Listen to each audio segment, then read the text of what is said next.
Hi there, so I'm going to go through a couple of examples of how to do some problem solving questions that involve two sets. So these sort of questions would be where they give all the information to you in a Word format and they ask you to try to fill out a Venn diagram based on that and then maybe answer some questions.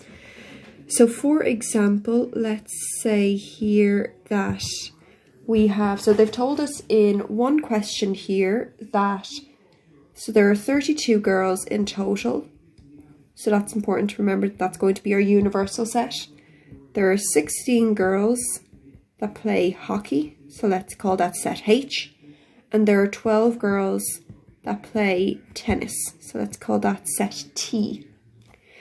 They tell us that 10 play neither of the games, so that's going to go outside of our sets within the universal set. So they want us to draw a Venn diagram and then they have some questions based on that. So our universal set is just the rectangular box that we'll have outside. And remember that there are 32 girls in the universal set. So everything within this box must add up to 32. There are 16 girls who play hockey. So everything in this circle needs to add up to 16. And there are 12 girls who play tennis. So everything within here has to add up to 12. There are 10 girls who play neither, so we're able to put that there straight away. So we don't have any further information about the insides of the sets, but there is a way that we are able to find them. So if 10 girls play neither, then that means that there are 22 girls who play tennis, hockey, or both of them. So whenever we're trying to fill in a set, we have to fill in the intersection first.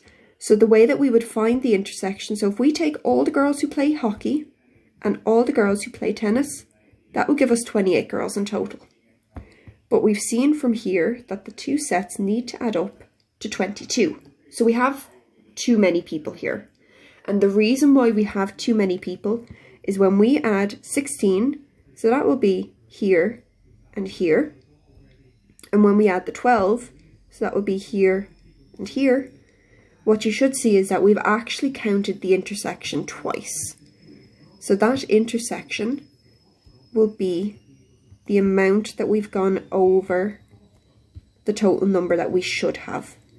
So that means that there's going to be 6 girls here, which means that there's 10 here, and there are 6 here.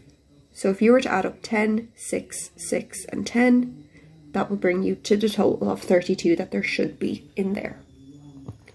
And you should be able to answer questions on that okay. In another question here, there are 40 households being surveyed.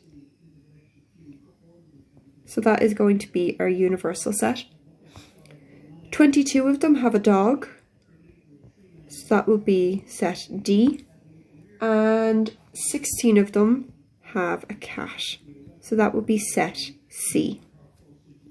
They tell us that 8 of them have a dog and a cat, so if they have both, that's going to be our intersection.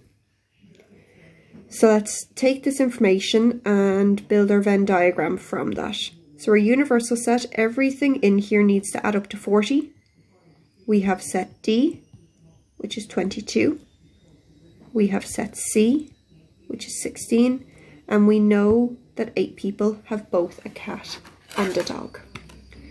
So from that, we're able to go and find how many people have a dog by themselves. So if there's 22 in total, 8 of them are in the intersection. That means the remaining 14 have to have just a dog. And similarly, if 16 people have a cat, 8 of those people also have a dog. So that means that 8 people by themselves have to have a cat. But you'd notice if you add up 14, 8 and 8, that will only bring you up as far as 30. But there were 40 people that were surveyed. So that means since we've taken into account everything within the circles, those remaining 10 people have neither.